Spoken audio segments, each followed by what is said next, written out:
Are you Mandalorian? I'm a simple man making his way through the galaxy, like my father before me. 3 Men and a Baby Yoda podcast. Matthew, Dylan, Callan.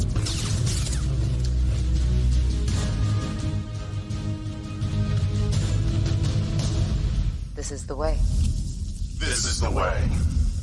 This is the way. Good evening, everybody, and welcome to episode 35 of the 3 Men and a Baby Yoda podcast. I'm Matthew Mole, your host, and joining me tonight are my two co-pilots, Callan Gardner and Dylan Shakalis. Callan, how are you, mate? Matty, I am very well, very well. It's been a cracking week in the Star Wars universe. It has. And I've a little update on the YouTube. I've uploaded all of the Boba Fett podcasts that we've done the last 5 episodes. Oh, I think there was one before as well. So they've been updated, and to get over to our TMABYPodcast on YouTube. And we got a copyright strike from when I changed the theme music at the end. Yeah. I was threw in the Boba Fett theme. The one time it's like, do you want to monetize? I'm like, oh, yeah, sure. Can't because Matty thrown that in, but no. It was they're up there. That's cool. We've getting a bit of traction, which has been cool. But and nice. if you want to email us, hit us up as well. If you want to email us a question. Have you had anything come through yet? Well, this is only the second time we've ever talked about it, I think. No, but even for the first one. I got an email from Podbean, but that's about it. Yeah. But yeah, hit us up at tmabypodcast@gmail.com. Nice one. Dylan, how are you, mate? Good. I'm feeling very relaxed, to be honest. So fresh just off came the back Hunter from Valley. a nice weekend away. Yeah, that's it. Plenty of wine, plenty of cheese. And we went and I think just before we watched the episode together, so I think we both were feeling a bit of that hype, and it paid off. So our expectations weren't tempered. And was that the first one, first watch or second watch? First watch. First watch. We watched it live. That's still better than that deal. Highly stressful. Baby was being put to sleep. We had to pause for a bottle. It was still awesome. We loved it. It was some good Star Wars, and tonight we have a very special guest, a very good friend of ours, the man whose Star Wars memes have gone viral lately. He finally got a microphone this weekend just so he could record. It's only been about a year. And the man who's been to every Star Wars midnight session in the past decade with me.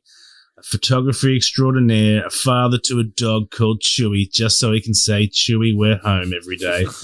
And the co-host of the Salted Pork podcast, my buddy, the Brinks, Michael Brincat. Welcome. Hello there. Hey, mate. Hello. Indeed. Good to be here. Thanks for having me, guys. Good to have you, mate. How's it going? Yeah, things are good. It's been a busy year for me as well. I would have liked to have joined one of these podcasts much earlier, but I think having gone through some awesome episodes the last couple of weeks, I think it's a really good time to join and have a chat about Star Wars. I'm sure you hear enough from Matt anyway during the week, so get another hour on a Sunday is probably not always on top of the list. Yeah, well, he's been saying just save it for the podcast, and I'm looking forward to letting her rip tonight. The timing is amazing. It sounds like you're having a shower there, mate. Yeah, it's raining where I am now, so not much I can do about that. I'll edit that out on the noise. But it's a special podcast tonight. We are a part of Star Wars Podcast Day 2022. So Monday the 7th is Star Wars Podcast Day. So this episode is part of that, and the founder of that reached out to me and asked me if he wanted to be involved, and I said, of course. And this last episode has really got Brinks's Star Wars juices flowing. Normally we text about Star Wars, but I got a phone call on Friday. Hey, Matt, do you want to talk about some Star Wars? And I was like, I'm with my parents right now. I was like, yes, why don't you just come on the... Yes, I do. There's so much to talk about, but it was pretty special this episode. Whether or not it was a Book of the Boba Fett episode, I don't know. But let's just, Michael, tell us about your initial love for Star Wars and where did it first start? Give us your Star Wars anthology. Look, I don't think I can sort of pinpoint an exact time. I think I was brought up. My dad was a big Star Wars fan, and I think as early as I can remember, we just watched Star Wars, my brothers and I, and we had all the G.I. Joes, the collectibles and things, and the old VHS videos that we just pumped out until they broke. But I think it really sort of came back alive in around 1996 when they started remastering the Star Wars saga, and they did the wide vision and started launching those things. And in 96, they had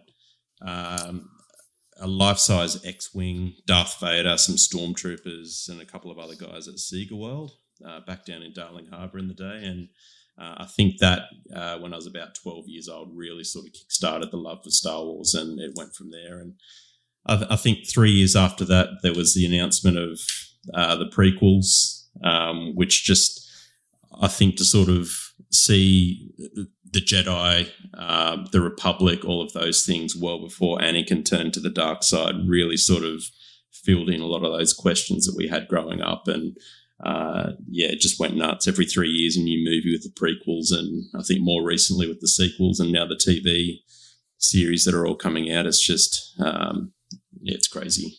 You're a high level. You're a prequel lover. I love the prequels. Yep.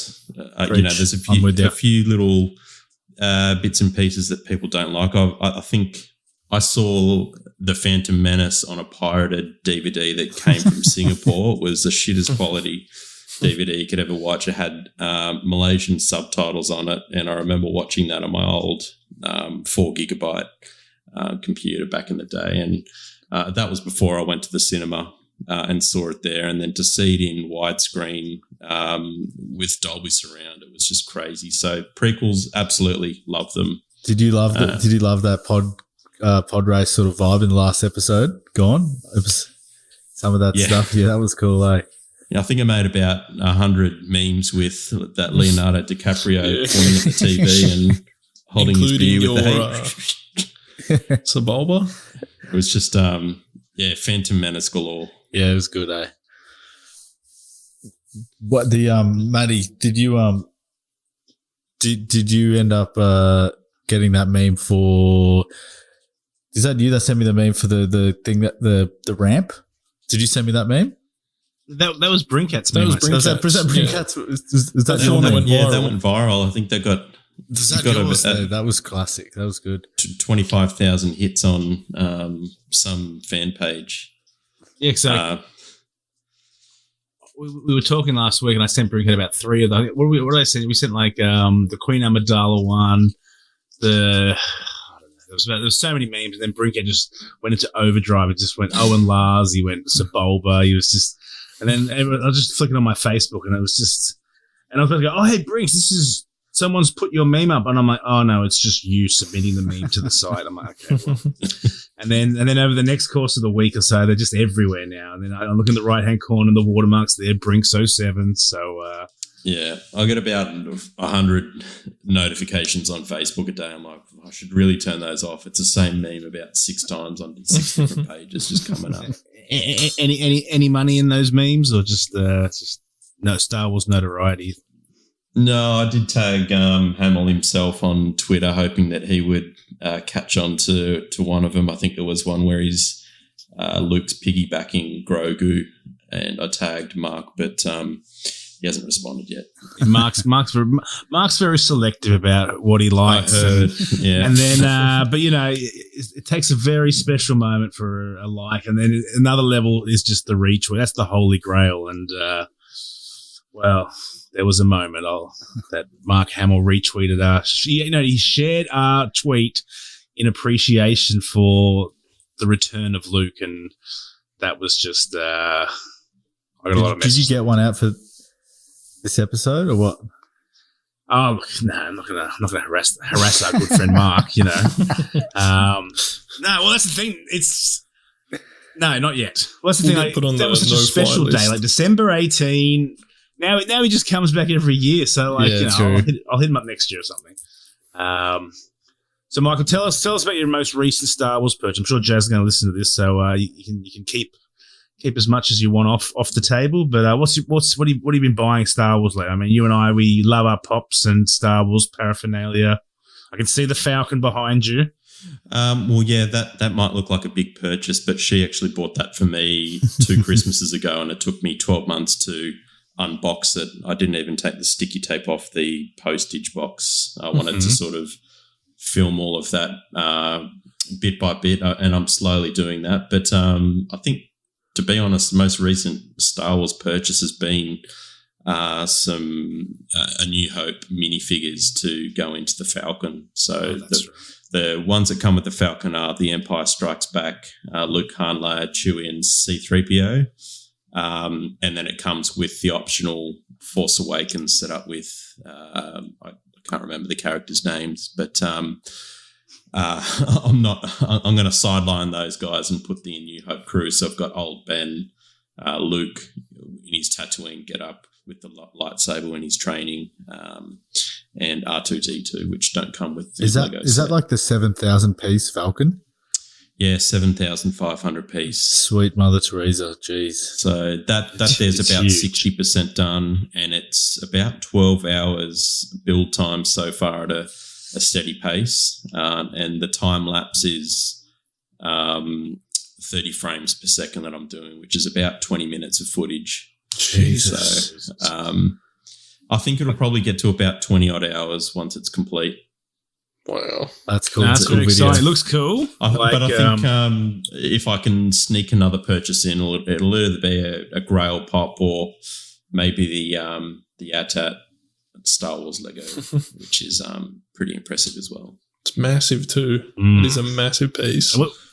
What's your biggest Star Wars regret, Michael? And I think I know what it is, given one of the cameos of this. I was just cleaning out my garage the other week, and I stumbled across a few pops that just weren't moving on the pop price guide meter. So I thought I'd flog them off, and one of those was Cad Bane. Oh no! So $65, which is not too bad. It's double that now, and it's just soaring. Yeah, they're selling for 150 plus. There's not even any for sale. There's one that's got a damaged box, and it's going for 150 bucks. So I've had this immediate regret and FOMO. I got the text this morning. I have Cad Bane FOMO. It'll pass though. I think the hype will draw down. Unless, I mean, he might die this week for all we know. But yeah, we don't know. Get Matt the Java onto it. He'll find it somehow. Somehow we rig or something. Maybe I need to buy that Hondo pop that just sort of sits in the bottom of EB Games shelf collecting dust. They might be a worthy purchase. Matt will get on the speculating for the on the Crate Dragon jail crawler, stand crawler. Yeah. No, me and Michael's we hunt in the same Junlin way, so I'm normally fighting him for a bargain, and we usually share our finds. So no, I think I got no intel for him. But let's move on to Chapter 6. From the Desert Comes a Stranger. I mean, there is so much to go over.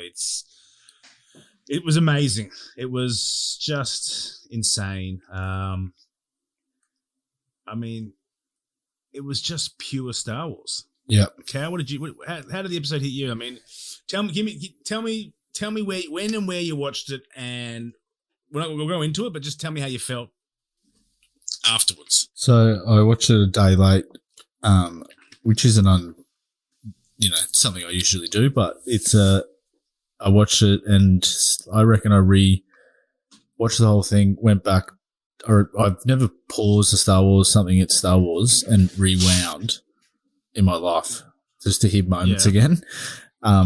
It was a really, really good episode of felt like a lot of Star Wars coming together.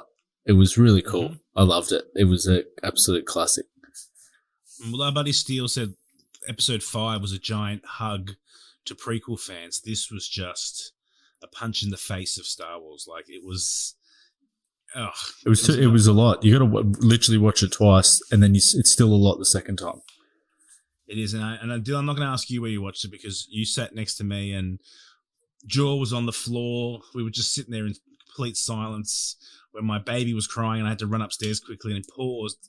You and your partner I got this enormous, what are you doing? And I'm like, we're fucking pausing, obviously, because I'm not missing this. And Brinks, what about you, mate? When did you watch this? I think you watched it a bit later that day. And it was about 9:30 that night. So after we put Bob to sleep and the wife started rustling the chip packets, I took it off pause and started the episode. But I think I was laying there and she looked across and said, "Are you all right?" And I don't think I took a breath the whole episode. As soon as R2's little antenna popped up, and then it was just layer upon layer of creamy goodness. I think the episode, I wouldn't say of Boba or of Mando or anything. I'd say it's the Star Wars episode that we wanted to see as real fans since Return of the Jedi. And, to see Luke in his prime was just everything that any Star Wars fan would have wanted to see. How good was the CGI?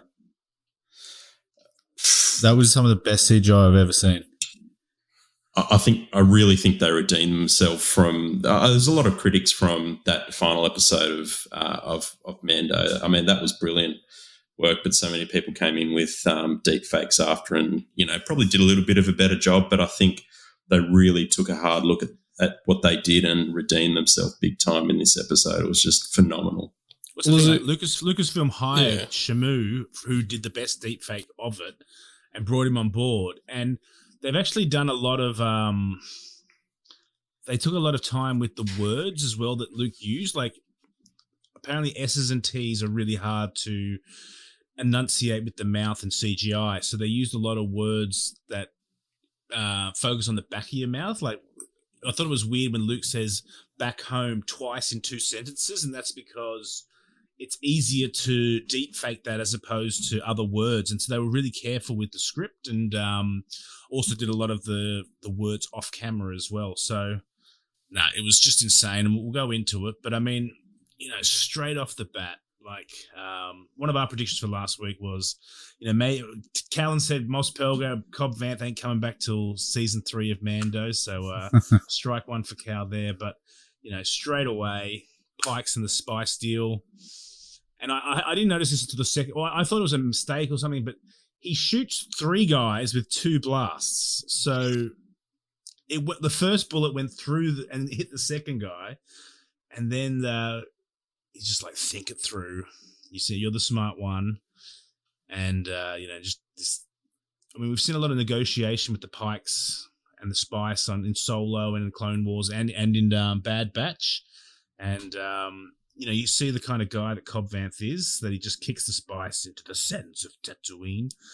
And then the Russian Boba music starts to come on, and we're going. But, Cal, what did you think seeing Cobb first off the bat? He's a fucking good actor, man, that guy. What's his name? Timothy Oliphant. He's a really good actor. He plays that really well. Because it's a lot of facial, straight up, everything's sort of, well, there's not a lot of talking sometimes in this show with just helmets on and shit, but just the looks and all that sort of stuff. And the one-liners, I love a good Western one-liner. It was pretty cool. And I loved the old swing it back into the pocket. It was just, it was really cool. And then he kicked the spice over. I was like, I didn't know where that was going to go. And it's good to hear all about spice, and you always hear it, but until recently, you never really see it. Do you know what I mean? So that was like those little details are something I like as well. Pity you wasted a lot of money. What about you, Mike? Look, I think there's that Western sort of classic stuff channeled in his face, the little gunslinger type things, and I sort of aligned it to Back to the Future Part 3 with the whole Biff and Marty shootout, and Clint Eastwood just in general. I think a lot of people sort of thought that. But yeah, I had a question over the, kicking over the spice. Is that because he just doesn't want a bar of that in his town, or is it sort of what's the reason for getting rid of it? He could have done a lot with that.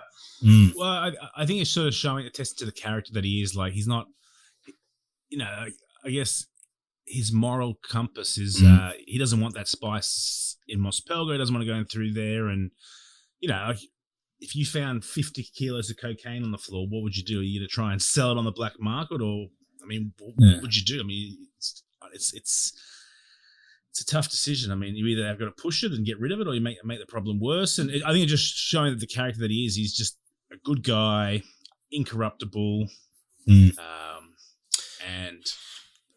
what about you, Dill? What do you think there, mate?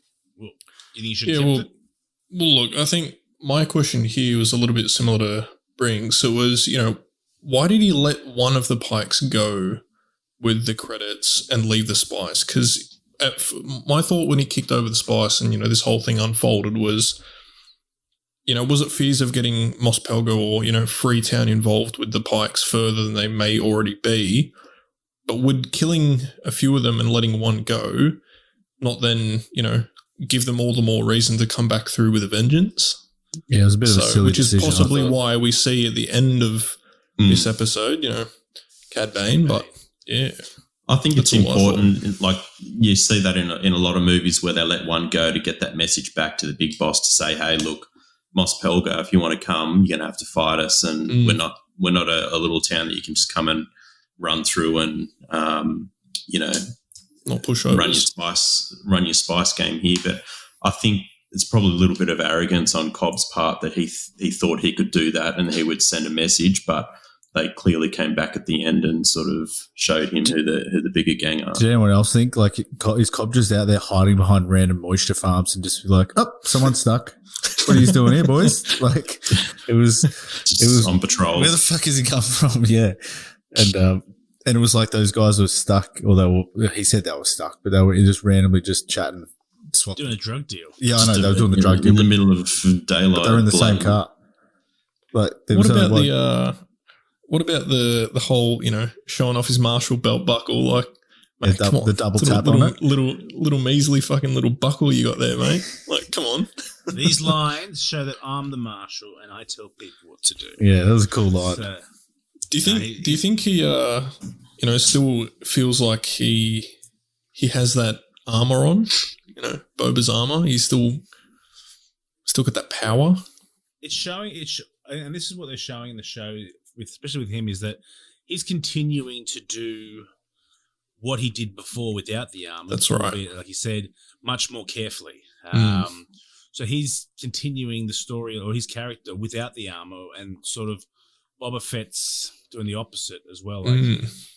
So it's a good parallel for the two, and they reference the missing armor a lot in this episode as well. Like, looks like we both lost something we love, and don't have the armor anymore. So are they hinting towards he might get his own set of armor? I don't know. We'll save that for the end.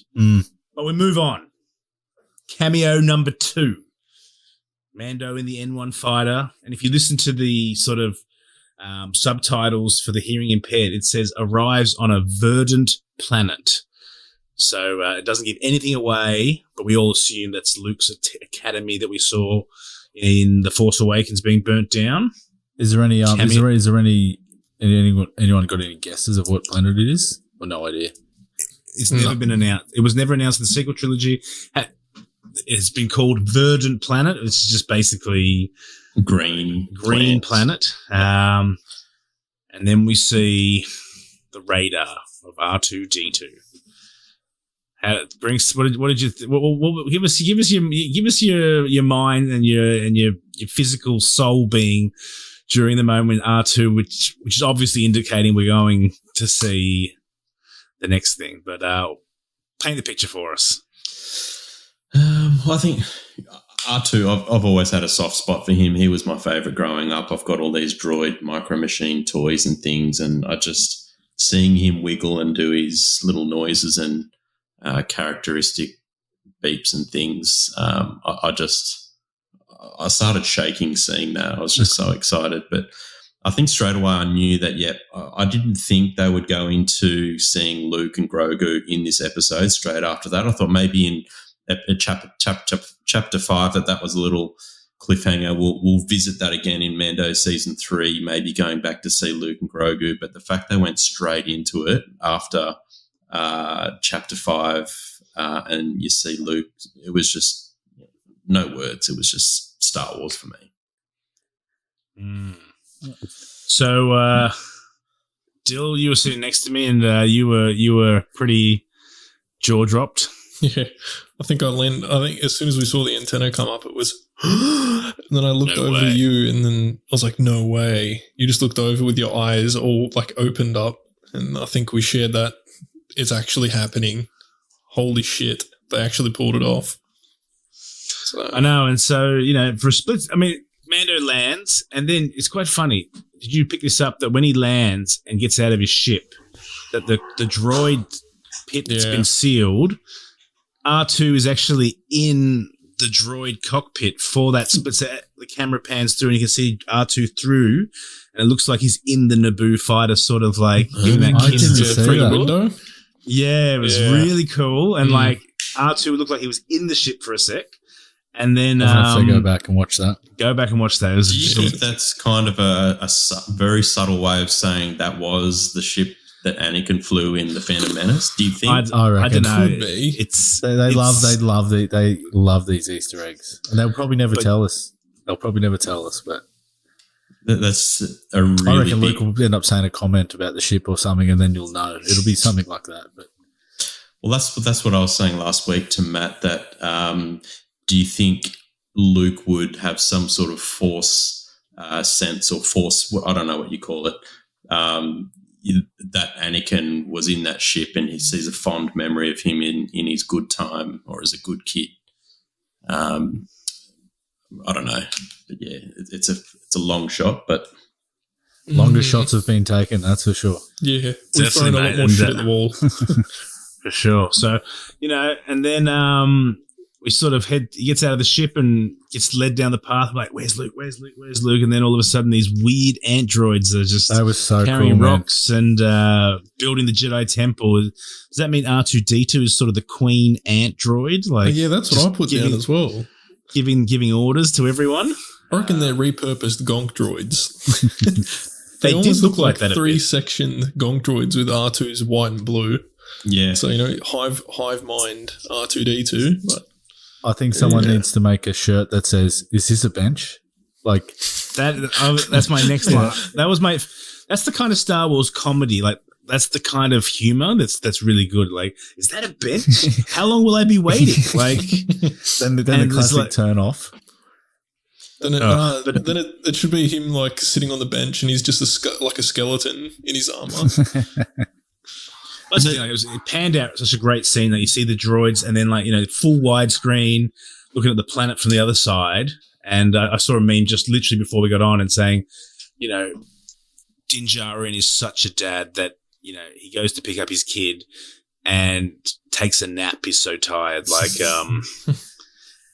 but cameo number 3, picturesque scenes, bamboo trees, green leaves, Grogu, and then Luke Skywalker again. Holy fuck. Like, it was just on another level today. Like, it was so crisp. It was clear. It looked so real. Brincat.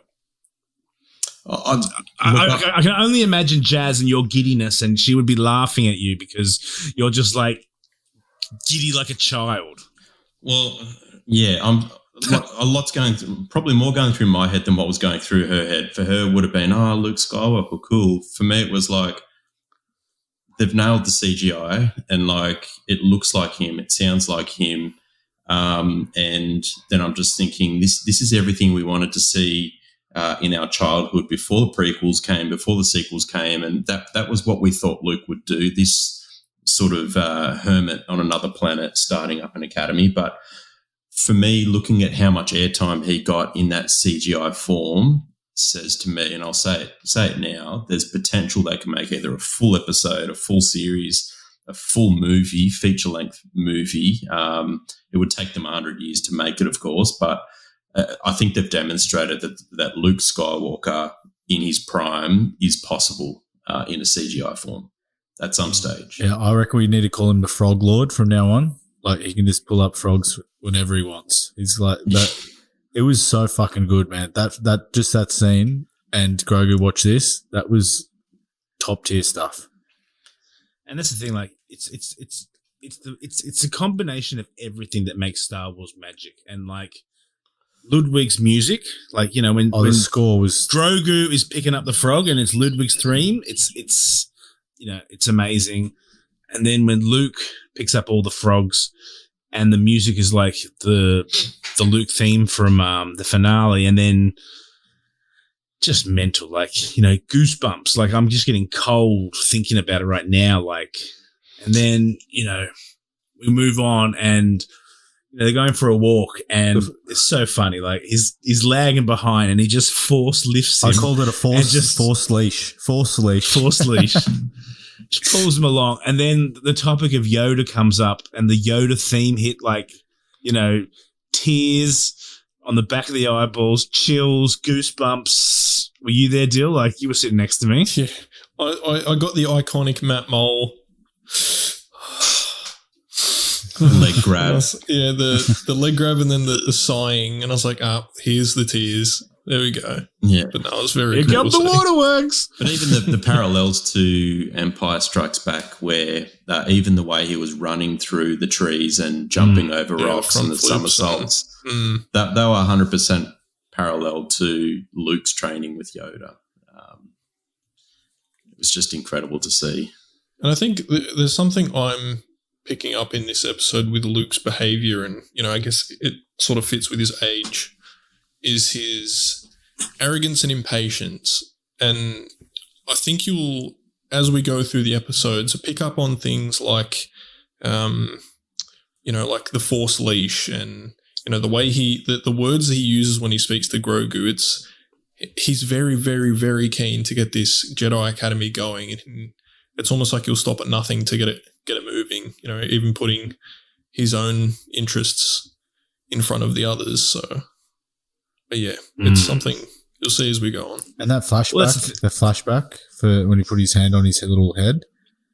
I've got something interesting to say here, but it was pretty sweet seeing the live action stuff, like the clones and all that sort of shit again. Yeah, cameo number 4, 501st flashback. Although he didn't really ask Grogu if he wants to. He just went, "All right, you're going to remember, bang," and like just went straight into it. But what did you think of the rescue scene there, Cal? I thought it was pretty full on. Like all that scene, that stuff, like back when throwing back the prequels, all that shit, and it just adds more context to Grogu, and I think we're going to see more of him for him. Like I think as he becomes more of a Jedi, you will see more of him, and I think it'll be. I love a flashback. We've had it in Mando. I mean, Boba a little bit too much, but I love a good flashback with that more detail from back in the day. Deal. I want to hear this theory of yours. Yeah, tell us your theory, mate. They've obviously held a little bit back. They stopped it, because the clone troopers are like just pointing down the hallway. What's your theory, mate? I have a feeling we both would be on the same page here. Well, yeah, 2 things for me here. One was there's a way too much emphasis put on the green saber. So this was obviously a very traumatic time for the Jedi and Grogu specifically. Is he's, I don't know where he's situated, whether he's in the theory of R2 or some other astromech, or whether he's in his little pod and the troopers are running past him. But for me, here, just the way, the blasters are bouncing through his eyes and the emphasis when that saber dropped, and then further to what we see later in the episode, I don't know. I definitely feel like it's influenced his decision in some way, but he doesn't have a good, a good memory of the Jedi and the lightsaber specifically. So, no, he's definitely triggered by this. That's why I was like, Luke may should have asked for permission to sort of like, do you like? Can I do this? Not just like bang. I'm going to make you remember. So, but even as he's going to put his hand on his head, like he's cowering away. And one thing I was thinking of is when we're looking through that memory, there's that film that almost like a retina is around the screen. Do you reckon that's Grogu's eye, or is it is that's it Luke Luke's looking eye into? seeing the memory? Okay, sure. Yeah. Cool. Did anyone else? I mean, I had for a split second when he said, "I'm going to go back to your people." I didn't even think of the Jedi Order or the Jedi Temple being his people. I thought his species. I thought, oh, great, we're going to see where he comes from and more Yodas and Yaddles and what he actually is. But I was kind of surprised that they went to the Jedi Temple, and I'm like, yeah, of course that makes sense. But yeah, I've got a big question of who was standing next to him or protecting him or behind him during that scene. Surely he wouldn't have just been in the hallway by himself with all these laser shots getting fired down the hallway. He would have been either in someone's arms or, I guess at the stage of getting ready to leave with someone. Well, there's the theories that I think we said this in a while ago, that it could have been R2, and as it's just an astromech, the troopers think nothing of it and just run straight past him. But then, so this isn't mine. I've actually sort of seen this around Cal. It could have been Mace Windu. Bring him back, baby. Bring him back. So, because Mace went into the temple around this time, right? So, unlike the others that came the next day, Mace could have been around here, and if he survived, he could be the reason that Grogu got out. The other one that I've seen is that could it have been the librarian, or did she die? Jocasta Nu, no, she's dead.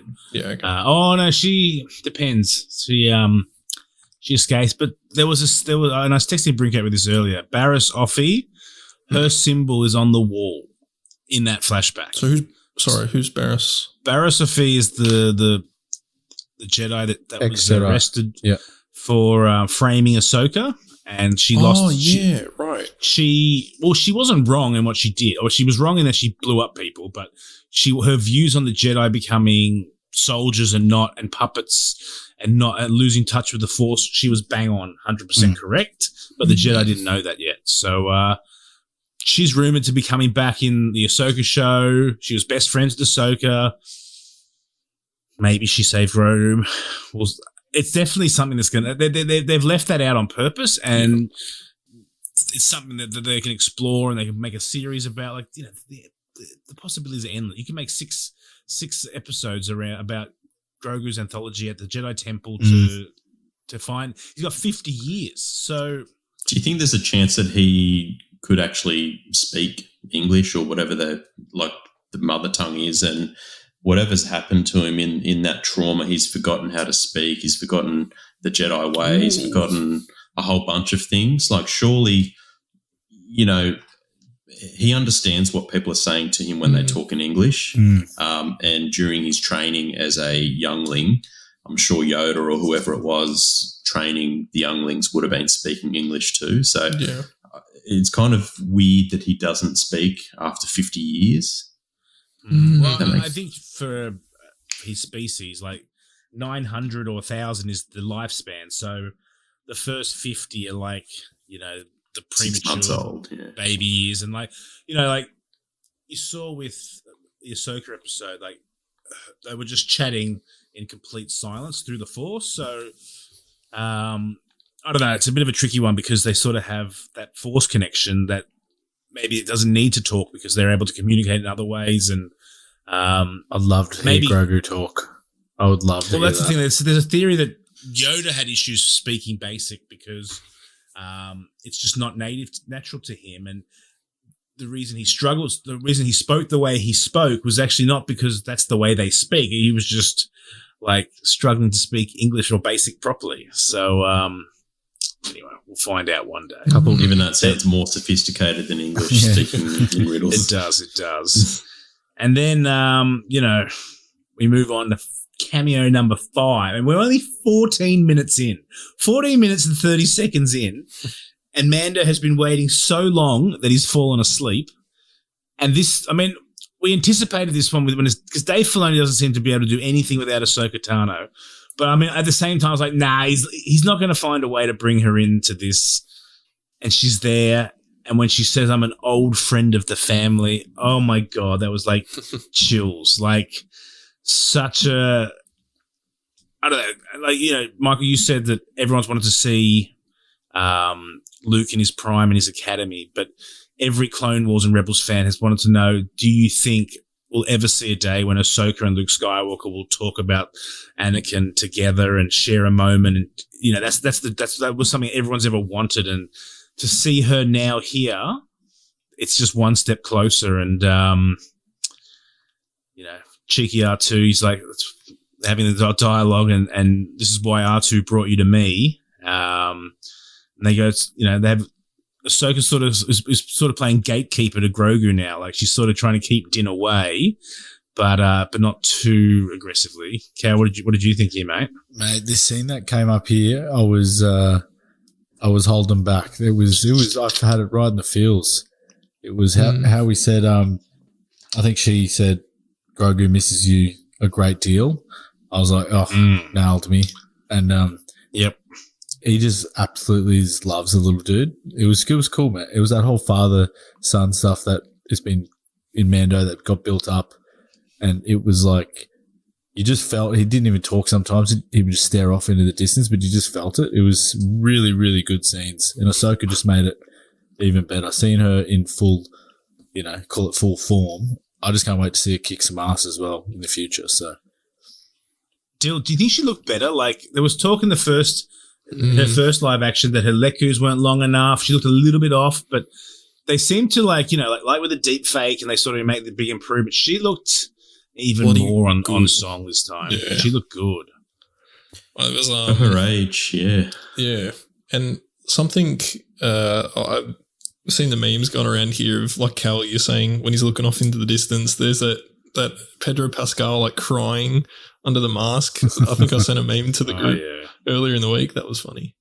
No, so interesting here about the whole, because I didn't understand, like you said, Matt, how they'd bring her back in with, you know, obviously she said she wasn't going to train him, and, you know, she said here that it was going to be Luke and she's just friend of the family, etc. But then there's two lines that stood out to me, which was after they're walking through the forest and taking a walk, it was are you doing this for Grogu or are you doing this for yourself?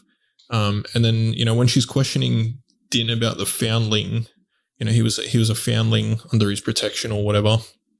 She said, perhaps he's a Padawan now. If he sees you, it will only make things more difficult for him.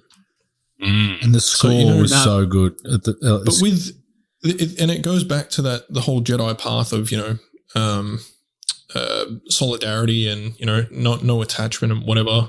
Do you reckon it was just her going back and she knows what it's like when a Jedi loses a loved one, when they fall into a relationship, they'll move to the dark side. It's sort of a play on the whole relationship piece with the Jedi.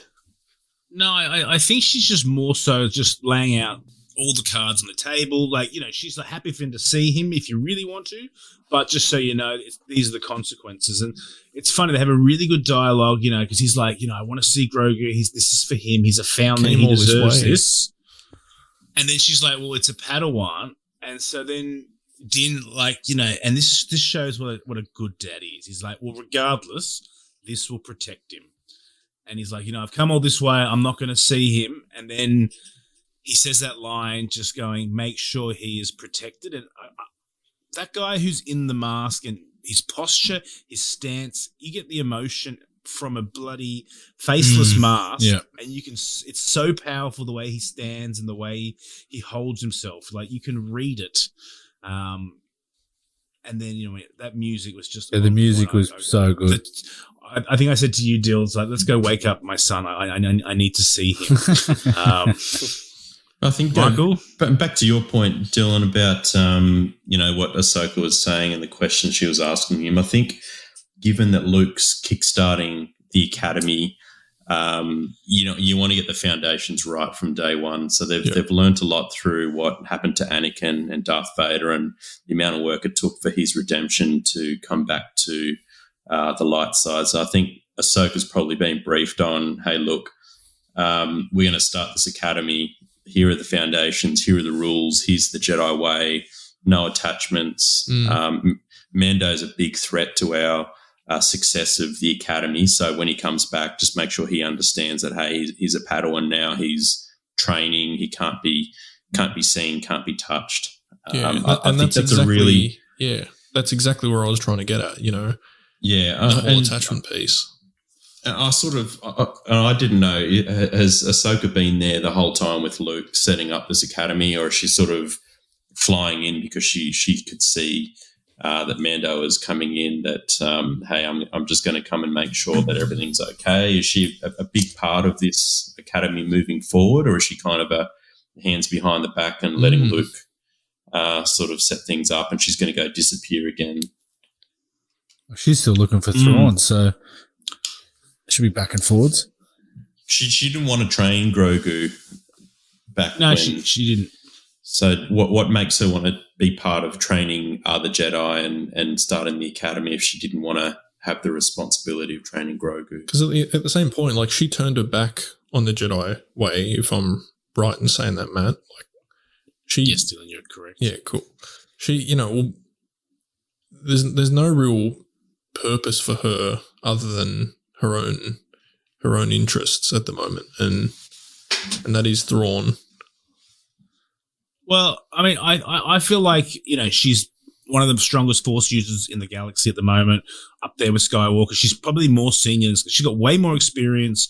She's seen, like, she has so much knowledge and stories, and she can give, she can put Luke in the best possible place to get the academy right, which he doesn't.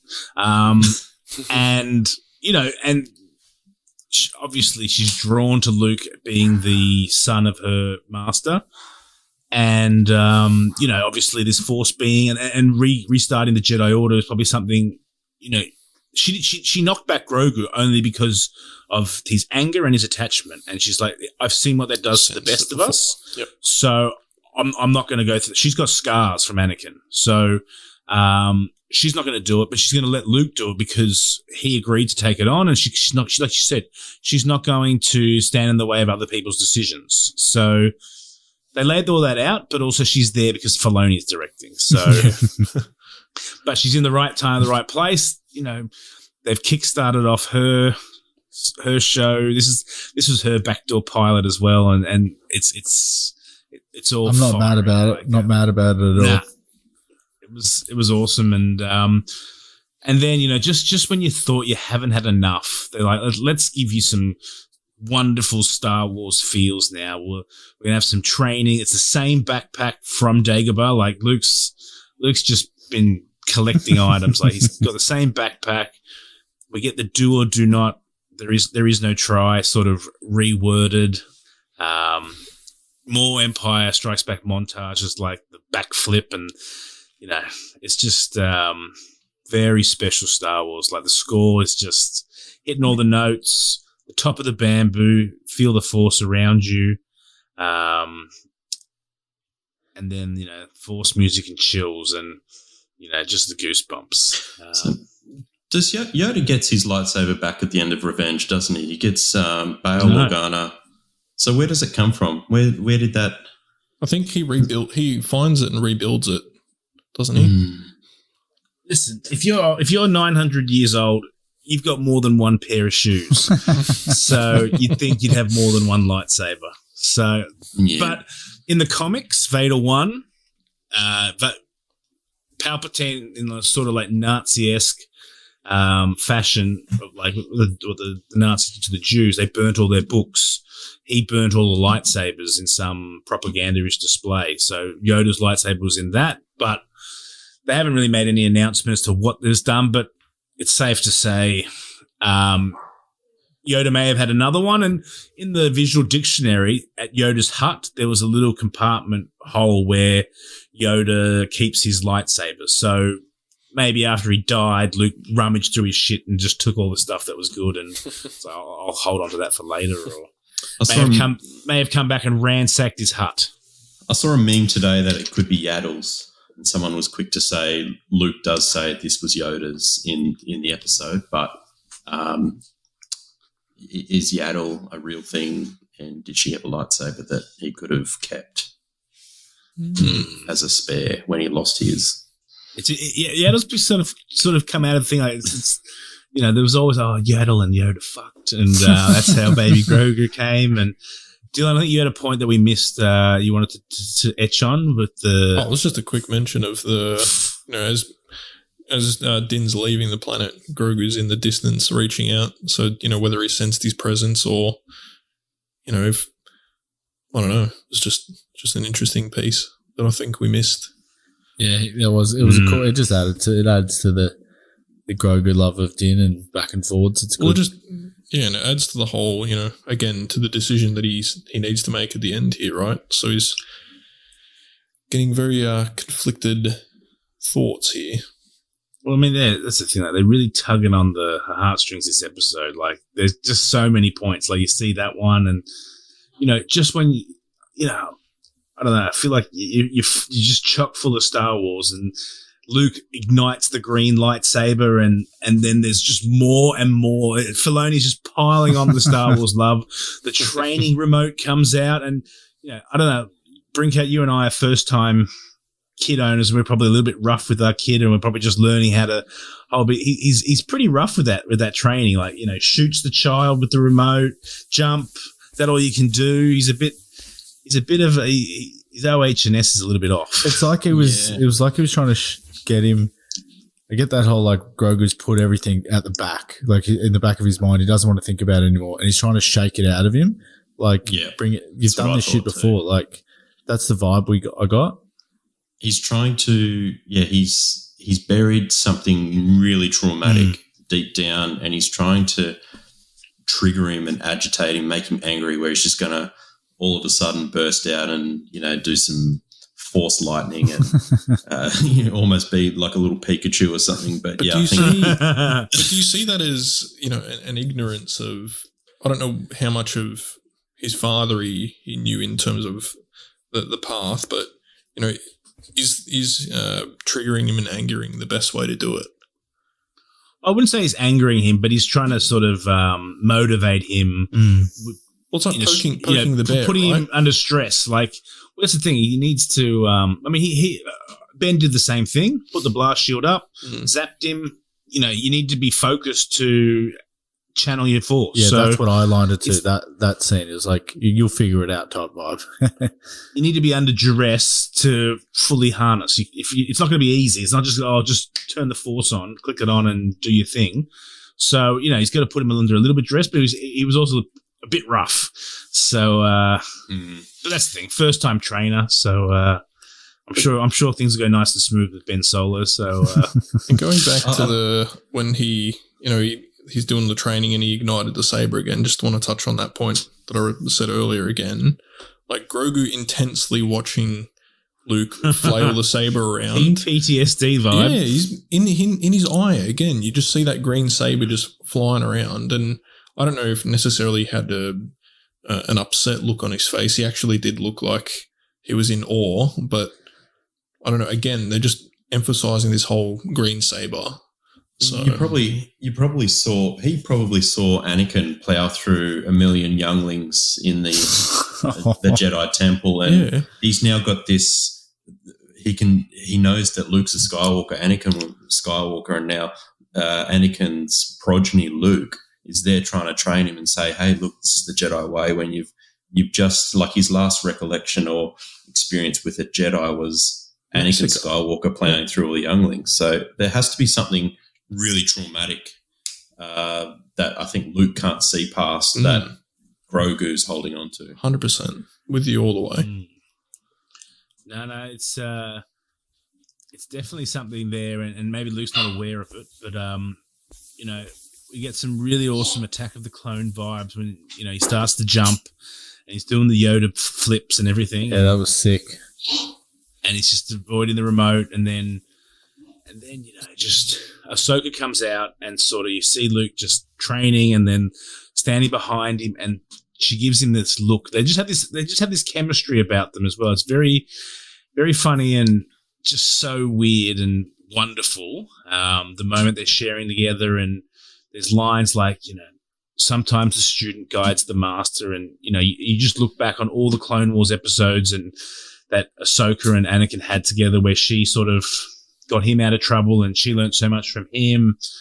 And then the line that just stole the episode as well. Yep. And she's like, so much like your father. And that was movie-esque line. Like that was like something. I was like, did they just do that? That was like such a perfect. Like it felt pivotal. Don't you reckon? Like I can just like after you heard it, you sort of like your Star Wars soul, like it's like it hasn't had enough goodness this episode. You're just like, that's one of the things I rewound. That's the exact noise that you made, Matt. You were just like, oh. But if you think of when Beru says, he's got too much of his father in him, and Uncle Owen says, well, that's what I'm afraid of. It's kind of the opposite to what she says about Luke and his father, that he can see the good in him. So yeah, good point. I think in that instance, like Owen knew that what happened to his father is turned to Darth Vader, and she's like, Luke's just not a farmer. He's got too much of his father's adventurous spirit and recklessness vibe. Whereas this one, he's sort of doubting, what should I do with him? And trust your instincts. Trust your instincts. And that's the thing, like, because Ahsoka was meant to be Obi-Wan's Padawan, but then Yoda decided it'd be more beneficial if Anakin took him on. And he's like, I don't know, I don't want one. And then they had an amazing relationship. So, just so many references to, they're just hitting every single part of the Star Wars saga from episode 1 to episode 9 and cartoons in between. And Brincat he's always like, I only watch the movies. And then he sent me a text today of he's watching Rebels and he's already on Twilight of the Apprentice. Oh, so nice. I took your advice and I thought I'll just cut to it. I'll start on that one and I'm up to episode 3, season 3. So, and are you loving Thrawn? Yeah, he's cool. So that's cool. I think I might have to purchase a Funko Pop of him. I think it's $309 now. I'm happy to pay that. It'll go up to $500 if he makes his on screen. Paid 50. I'm become quite the pop broker. I'm very proud of myself. But what do you think is the future for Grogu? I'm just sort of thinking merchandise-wise, for every Funko Pop that comes out from Mandalorian series, there's 5 Grogus. So he's sort of here to stay. Do you think if he was to go down the Jedi path, we would see him sort of drift off and go on the quiet, or do you think that's sort of merchandise suicide if they don't give him the Mithril or chainmail and go back to Mando? That's a merchandise disaster. Well, I'll save that question for the end. I was going to say, save it. Because we've got some theories and... Yeah, I've got a couple of theories. Yeah, probably the same. Save it. Well, this is going to be a long show, I think. So let's just exit that scene now. Like, Luke's looking a bit needy. He goes, will I see you again? And then... man, I cringed. So you saw me, man. I was like, I know. Fuck, that was so cringe. I don't know. I didn't like that. Yeah, but it's because I think her life experience and all the stories she has about her father, I'm sure they haven't gone over everything, and Luke's probably got a zillion questions, and it worked perfectly because that's what he said in whatever episode back in the day. And then she goes, perhaps, and we all know it's going to happen in her show, or it's left the door perfectly ajar for more of what, I mean, that's what everyone wants. We want more Luke and Ahsoka, and then you got the May the Force be with you, hand on the chest. Oh, and finally, we get cameo number 6, Boba Fett in Jabba's palace. He's finally in his show. There's a team meeting. They're preparing for war. I checked this. It was only 130 seconds. The Major Domo gets a line, but Boba doesn't. He's just staring at the team meeting, his purpose and values meeting for the week, and they're going through everything. And then Din goes, "I know a guy," and so they leave that, and that scene's over. So before we finish, Matt, did you notice something in the background of the scene? Did I notice something in the background? What was it again? Chrysanthemum? No. So on the throne, Boba's helmet was sitting there. The helmet. Yes, that's right. What does that mean? I don't know. I don't know what the significance of it was. I think it was just his helmet's back there, but I don't know. It's just an interesting thing I don't know whether that was, purposeful or He's There had to be a reason for it. That's where Sword 10 on screen, you probably would have. You might not have recognised me without my helmet. Place it there to make sure. So now we're back to Mos Pelgo now, Freetown. they've become woke. And this is where, the armor being given up was mentioned several times, and there's some dialogue between the two. We both lost things we're fond of. Head to the bar, and I love how on the way there you sort of see the sandcrawler with the crate dragon skull on its roof. That was cool. That was sick. And then when you get to the bar, that's the belly of the crate dragon on the inside. Yeah. I didn't see that. Yes, Yeah, it's so all if you look on the inside, there's spine and then all the ribs. I'll have to go back and check. I didn't see that. That's cool. That's really cool. And then, obviously in the Aftermath book, it was called Freetown, and they've that's a fan servicey change. So that's a little Chuck Wendig change. And, just in case you hadn't had enough of this, I've said this many times, we got cameo number 7. And from the title, From the Desert Comes a Stranger, this blurry, westernized movie, hot figures just coming out from the distance. And I knew who it was straight away, but I couldn't believe that was going to be my happening. question. Did you all pick it straight away? Yeah. Matt, I think Matt and I were both like, holy shit, it's Cad Bane. Like, as soon as you saw the hat. Cad fucking Bane. Cad fucking Brinks, Bane. did you pick that up? I did, and only because I, sold him. I thought that pop, a special con pop, which generally they take flight or they don't. But that's the only thing I knew about this guy's existence, that he was a pop, so he must have been someone of importance. But when Jazz said, "Oh, who's that guy?" I'm like, "It's Cad Bane." Is that Grand Admiral Thrawn? No. That's all I know. He's Cad Bane, but I didn't really know what to explain to her because I don't know much about him. He was a bounty hunter.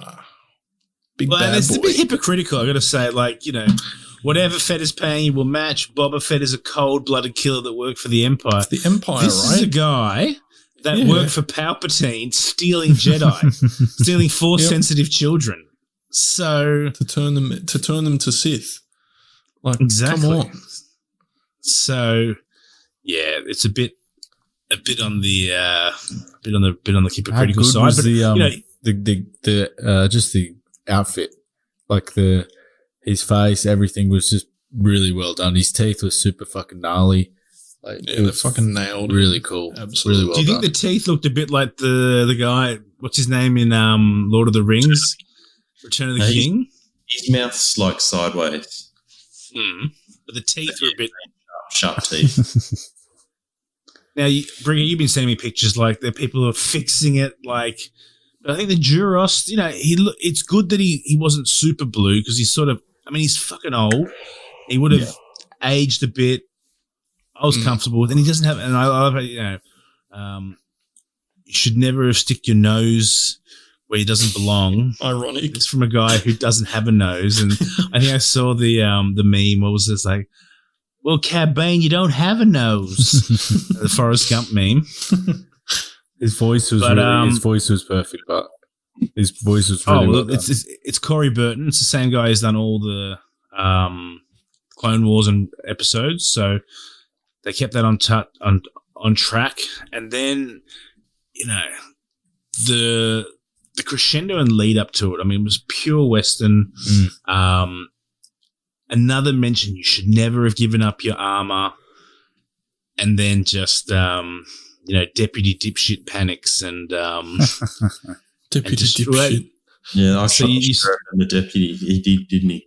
Oh yeah, shit. So, that's the thing. You obviously saw how quick Cobb Vanth was with his gun, but I think Deputy Dipshit you saw his eyes divert, and then it distracted him, and then it was so funny though. Afterwards, as long as the spice remains, everyone will be left alone. Everyone goes to help the marshal. The deputy's like, "Nah, he's fine. Don't worry about him." But he got shot top right. So top right, top right shoulder. Yeah. This is Disney, okay? If they get some sort of medical aid, healed up. They're definitely alive. Okay, like I think I he'll be yelled back. out to Matt at this moment. I was like, "Get the Bacta spray! Yeah. Get the Bacta spray!" He'll be in the tank. He'll be over with. He'll be Fett right. in the The tank. attack will trigger the town to fight, so we'll be fine. Pull the Freetown. Change that. All that spice. Oh, that's it. That's Exactly. And there's banthas that are just high as fuck right now, just going mental all over Tatooine. There were two things that I had to say about this scene, and it was: do you think the standoff is a foreshadowing of the Boba Cad Bane flashback that we're all 100% we're going there. Cool. And then the sex point That was one sec. It's the same thing, but with the Boba Fett number 1. So he had Correct. Boba's armor. Yep. And now because that's he said that line, but you should have never given up your armor, and it's almost like Cad was wanting that reenactment again. But Rock up thinking that I've heard of this guy in Mos Pelgo wearing who looks like Boba Fett. I'm going to go there. I think the Pikes would have just sent them because of what happened with the spice. Because that guy would have gone, some skinny guy with no armors there, just telling him everyone he's the marshal. And Cad Bane knows because he said, whatever Fett's paying you, just stay out of it. Trust me. But I think to Brincat's point, and I had the same thought was, had he have maybe heard of a guy, people knew that Boba was dead. Bounty right? Hunter Twitter. They would have just been. There's a guy. They know each other. There's a guy wearing Boba Fett's armor in Mos Pelgo. Didn't think much of it until recently, and now he's got reason to go there. But there's this marshal in Mandalorian armor. It's Boba Fett. He's going back for seconds. So. But like you said, Matt, obviously at this point in time, it's probably now more of, I'm working for the Pikes. I've come to, pay my due. But the next point that I had the Pikes was, would have gone, right, here's the situation. Boba Fett's on as the daimyo. He's marshalling troops. He's got he's trying to get the town on board to fight, and so Cad Bane's gone to just snuff that. I mean, he even said, don't get involved. We'll pay you not to be involved. Just let it play out, and because they've got the numbers. Where's Toto? We'll see it. Where's Toto 360? How did he get there? He's old. He's an old man. He just walked in the desert. Like, he didn't have his jetpacks. It's a long walk. I mean, what did he park his car really far away so he could do that cool entrance? But he must be hot and sweaty, and I don't know. Who knows? But we digress. Let's move on to the next scene where the Pikes sort of flex their muscle a bit. They blow up the sanctuary. Should we all with take a Cantono. moment of silence for Rebo? Rest in peace. Well, no. He's not. He wasn't there. Rebo is notably absent. Yeah. They very close sus. up on the They droid. didn't show him, They did close they? up on the Biff, but Rebo once again is noticeably absent. Rebo lives. Yeah.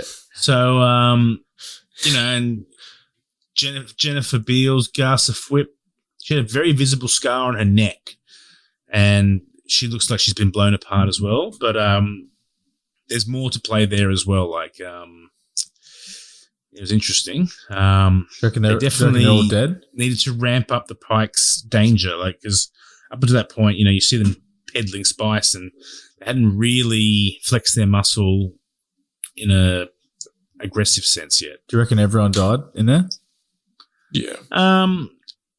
Maybe. I reckon. What's the Twi'lek chick's name? Did you say? Garsa Whip. Yeah. I think she'll survive. She'll survive. I don't think so. I think Rebo survives. She's too hot not to survive. She's got to survive. But we move on to the final scene, and this is where I'm sort of pausing and going, oh, fuck, there's only like 3 minutes left. We're definitely, I'm trying to space out my enjoyment, and also just, I could have watched this for 4 hours. If this kid was going, I would have just kept watching. It was that good. If they could somehow continue it. And then the temple's finished and we move to the new show called Grogu's Choice. And it's Mandalorian armor or lightsaber, and he's only allowed to choose one. And if you take the armor, you return to your friend and forsake the Jedi, or take Yoda's lightsaber and you'll be the first student and I will train you to be a great Jedi, and you may never see the Mandalorian again because a short time for you is a long time for someone else. It's a lifetime for someone else. Brinks, what did you, how did that scene hit you? It's one of those it's too good to be true moments that there's a lightsaber on the table, Luke's training him, like this is going to be a kick-ass little youngling in training, but then we're brought quickly back to reality with that choice over, attachment over, the training path to become a Jedi. So for me, it's kind of like, oh, really? Like we just had a really, really good episode. Probably the highest of highs of feelings, and you're brought to that harsh reality right at the end where it's like, you can't have your cake and eat it too. They even stopped on his face as well. Like when the last thing was Grogu's face, it was him just going, "Oh fuck, what am I going to do?" Yeah, it looked like he was about to speak as well at the end. And they cut it off. So, Daddy. It'd be interesting. Yeah. Where do we think he's going to? Cow, armor or lightsaber? I think he'll go lightsaber, and he'll still get the armor later. Cool. I think like a reward, maybe he'll use it to motivate him and keep him in check with his feelings. Yeah, I think there's a reason they made it. Do you know what I mean? They're not just going to. Definitely, like you said, there's going to be a pop with some chainmail on, but I think he'll choose a lightsaber and then he'll get that anyway for armor. Well, how's this for theory then? So, just like in Empire Strikes Back, he'll choose the lightsaber, not like that, and then which will allow the Luke and Grogu story, Tales of the Jedi TV show to begin. And then he'll have a Force vision while Din is in trouble on Mandalore, and will have to leave to go help Din because he's seen he's in trouble. And just like Luke did for Han and Leia, Luke will let him leave because he did the same thing, and that will allow both of us to get this. He'll have the lightsaber, he'll pick the armor, and then he'll take the dark saber. Well, do you reckon there'll be a Sith or someone he must face off with his training not yet complete, similar to Luke? So he's started off in the middle of his training to help Mando, for instance, but then he gets there and someone just jumps out with a red lightsaber. An Inquisitor. I don't think so, because you got to remember that we're in that 30-year space between Return of the Jedi and The Force Awakens. And for a Sith to sort of just pop out of nowhere, there's always two, and I don't know, it has to be some sort of grey Jedi, someone who's lost their way. Mace Windu. Mace Windu's not going to attack Baby Yoda. No, but like, yeah, just Spider Qui-Gon.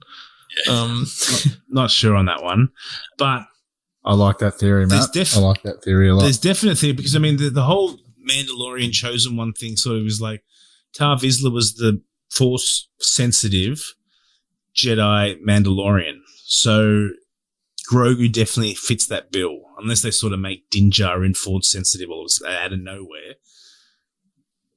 I really feel like that's where they're leaning towards, like this whole Grogu Mandalorian leader. Right, well, and that keeps him away from Ben Solo's murder at the temple. He's got to be out of there when that goes down, because they'll keep it away. They'll keep the continuity. Do you think melting down the Beskar spear is maybe comes into play, where that's seen as a threat, that if Grogu's trained with a lightsaber, that Beskar spear is, I guess, a defense or something. I don't know where I'm going with that. I reckon we'll see more of the spear. I reckon they're going to bring, because they only used a little bit of it, right? Yeah, because she says it's the only thing that can defend you against a lightsaber. Oh no, she was like, this can pierce Mandalorian armor too, and presents a threat. And so Mandalorian armor is only meant to be used for. Beskar is only meant to be used for Mandalorian armor, and so she made him burn it down. But we discussed this last week, saying that's a bit misleading, given that Whispering Birds is a weapon, the Darksaber is a weapon. So that she fights with. Exactly. So we're not too keen on the armor lady. She's I think that the burning of that spear was a bit dodgy.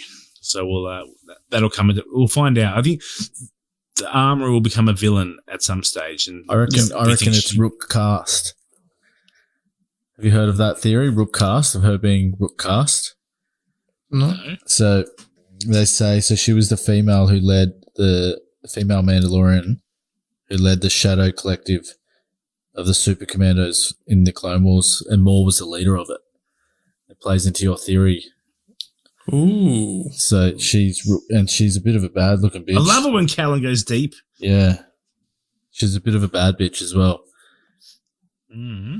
So, that's very interesting. Yeah, no, it definitely feels like she's got 4 spikes on her head, and that's what Maul's people had. So I think she'll be someone of person of interest in the future. Does anyone think Cad Bane is now the man that slaughtered the Tuskens? I read that now, and I only read it just before the pod, and I was like 100%. Did you read that deal? No, I don't really think so. No, but what are you talking about? There was the whole Fennec, like Quinton Striders defeated Tuskens. No, I get that. Yeah, but I don't think it would have been Cad just to do that. I think he's got more important matters than killing some Tuskens. Yeah. But the Pikes would have gone, okay, the Tuskens just stole our spice, kill them. Mos Pelgo took our spice, kill them. It seems like they got the same agenda. Yeah, I reckon he probably had a few bike riders maybe with him, but it's also to throw him off. It's the game the Pikes play. The Pikes are one of, like, if not the biggest, one of the biggest families. Syndicate. Yeah, syndicate. So, but it's also kill the Tuskens and make it look like the Quinton Striders did it, so that Boba takes them out, and then we have no protection to pay at all. Yeah, exactly. Yeah, so. Fair enough. Would they risk such a valuable asset to go up against that many Tuskens on his own? He's needed. Cad Bane's not an asset. He's just someone they hire. There's multiple bounty hunters. It's like there's no shortage of them. So yeah, we'll see. I've got one for you. So let's skip forward a bit to next episode. I won't go into much more of our predictions, but it's more of a Fennec Shan's role. I have a feeling she's going to die at the hands of Cad Bane. Well, they had a fight in Bad Batch. Yep. Now, do you think she's told Boba that she's met his sister yet, or what's going on there? I do not think so. No. Why not? I don't know. I feel like, I don't know. At this stage, Fennec's still very on the fence about Boba. I don't know. I have a gut feeling that Boba's not running things the way that she would. Like, she's still very much the muscle of the two, the relationship, the bad cop, right? Like the old ways. I don't think she's getting that invested in Boba's and her personal interests. The way she announced everyone at that table with all the families, and now she's running the team meetings. I don't know. I don't. There were some looks that she gave earlier on that she was unhappy with, sort of things, but I'm not getting that dissent vibe yet. Now I think they're pretty much on the same page. Assassins are sort of lone wolves at the end of the day. They look after themselves more than anyone else, so it's a fair assumption that she could sort of crack it and go, you know what, I'm gonna betray him. Who's Boba's sister? Is that Omega? Omega. Where does Bad Batch sit to this timeline? Before. Omega How many would years? have been like older now. Yeah. But they're the same age. Okay. They're, so Fennec was about 25 years before. Yeah. So we might see a live action Omega. So what are we seeing this week? What are we going to see? Meg Ryan as Omega. No way we've seen it. Hello, mate. Millie Bobby. Hello, mate. I'm Millie Bobby Brown. There's been no way we've seen Omega. Too young. We're going to see more bounty hunters. Yeah, I'm hoping. I'm really hoping so.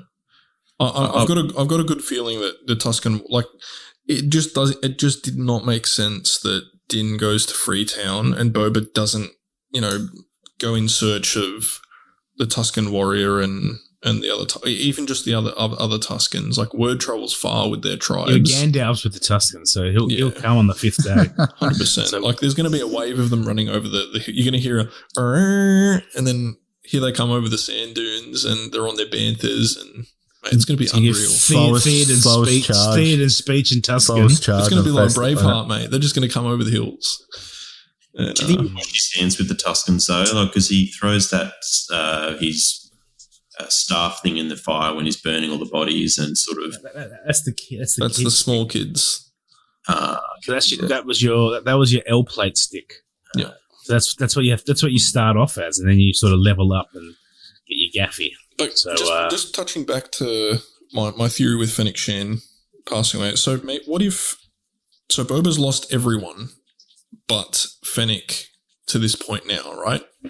So if he was to lose Fennec, to Cad, right, this could then reignite the ruthless Boba that we got a glimpse of when he was killing the Striders, but he could flip out and then him and Cad could have this, final duel to whether Cad dies next episode or, ends up going in to be this much greater, short-term villain. But well, we'll see.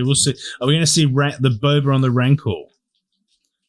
Well, yeah, I completely forgot about that. I don't think so. Like, I mean, they said, it takes, years of practice and plenty of effort, but maybe he's been doing that. He's been doing that for the last 2 episodes on the sneak while Luke Skywalker's been running the show. If he could have named the Rancor, like, what do you reckon he would have named it? Slave 2. Fire Rancor. No, I'd be gobsmacked if he was on a Rancor, but older things have happened in the Star Wars universe. What about Han and Chewie? No. It's too much. So. Yeah, it's too much. Too much? Oh, it's I'm sorry. Too much. They've had enough. For my heart, mainly.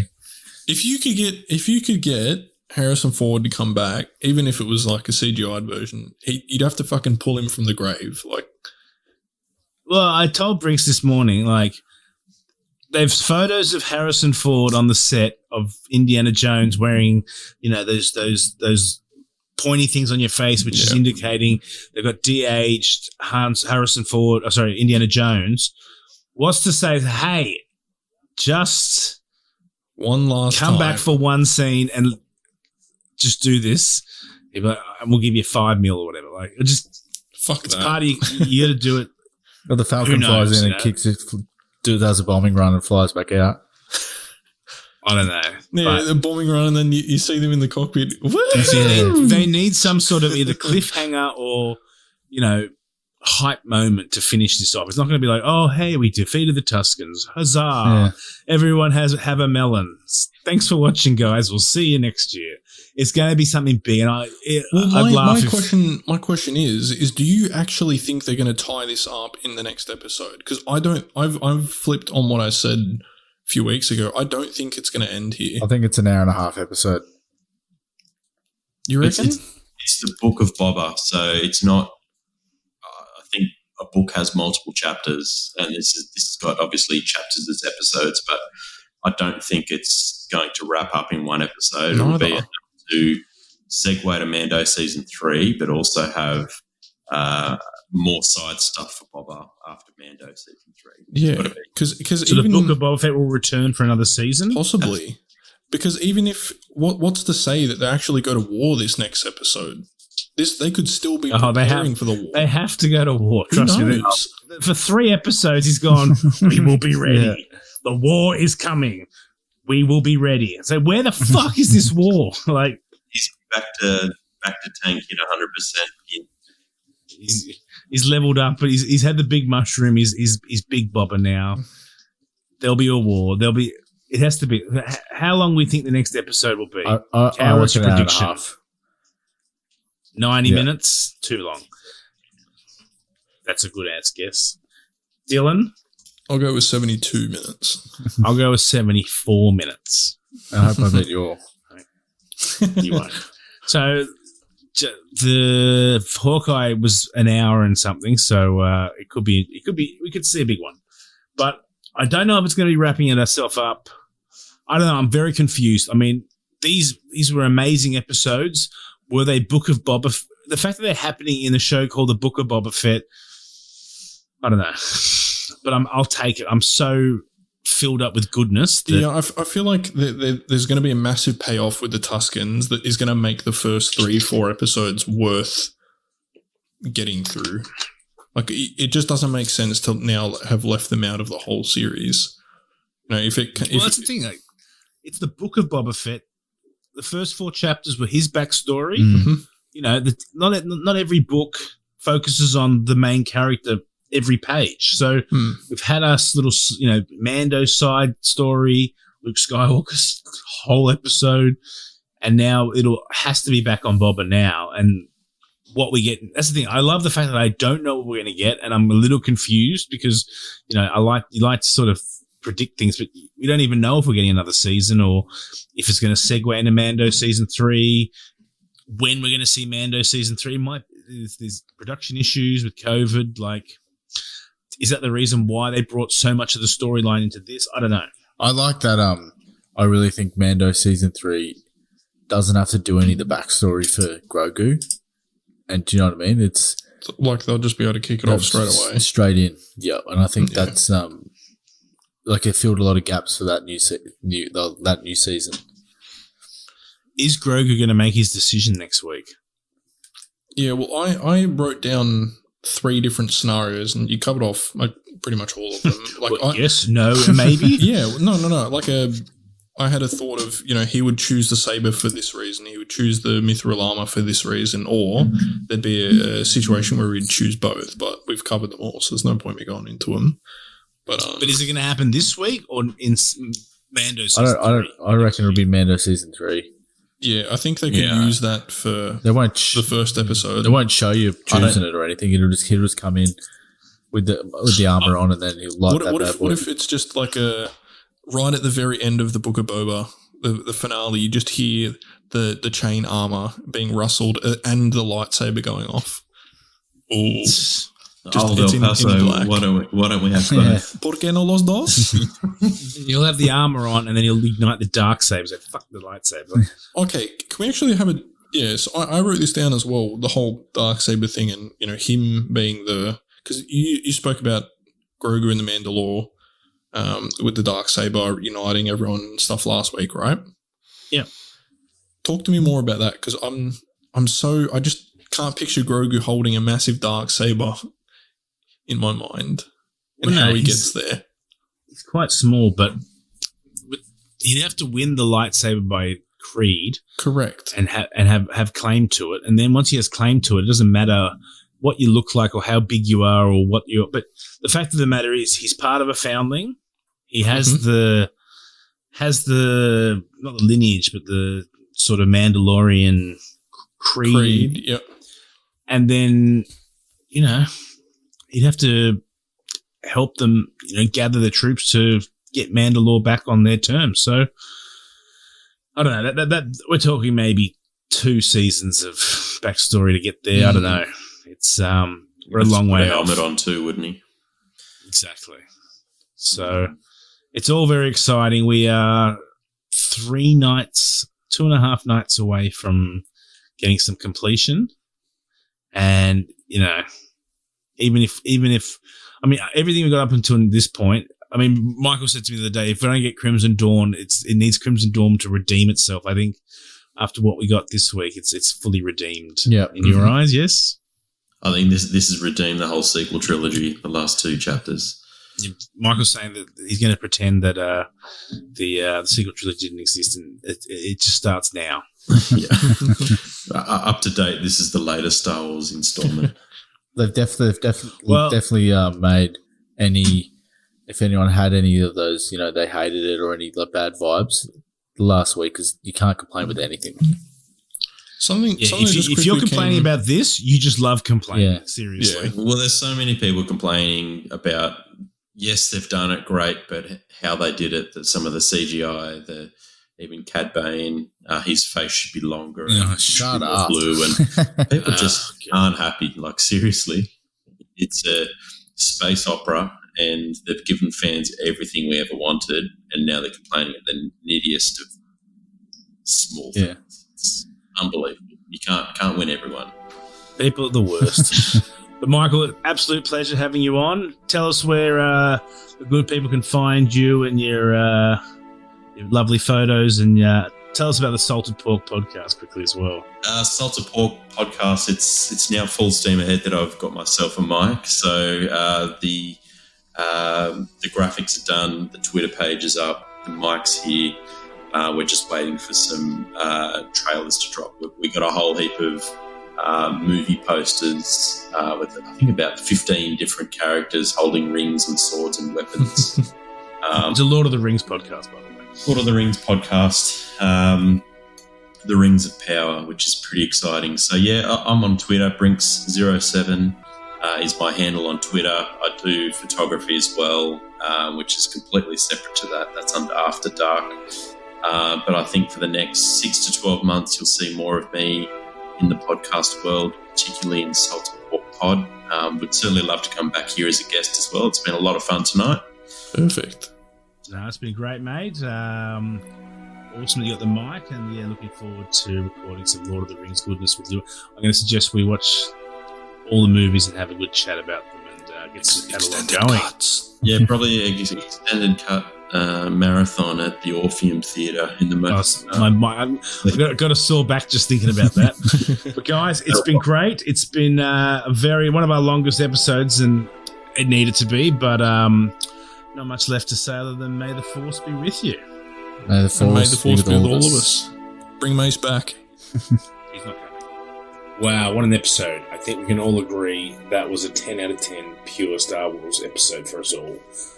Thanks for tuning in. We really appreciate you listening. You can find us at TMABYPodcast on Twitter, 3MABYPodcast on Instagram, and 3 Men and a Baby Yoda podcast on Facebook. If you have any questions, please send them through to tmabypodcast@gmail.com, and we will be back next week to discuss the finale of the Book of Boba Fett.